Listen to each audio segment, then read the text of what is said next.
Go! Our presentation is about the central nervous system. The central nervous system is composed of the brain and the spinal cord. The brain receives sensory information from the nerves that pass through the spinal cord as well as from other nerves such as those from sensory organs. Once received, the brain processes the sensory signals and initiates responses. The spinal cord is the principal route for the passage of sensory information to and from the brain. The brain is divided into three major anatomical regions: the prosencephalon, forebrain, mesencephalon, midbrain, and the rhombencephalon, the hindbrain.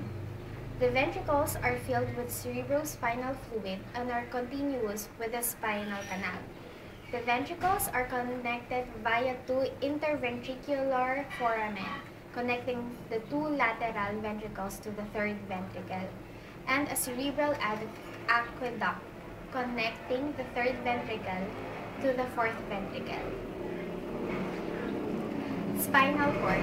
The spinal cord is a long column of neural tissue that extends from the base of the brain downward inferiorly through a canal created by the spinal vertebral foramina. There are four regions of vertebrae, beginning at the skull and moving downward.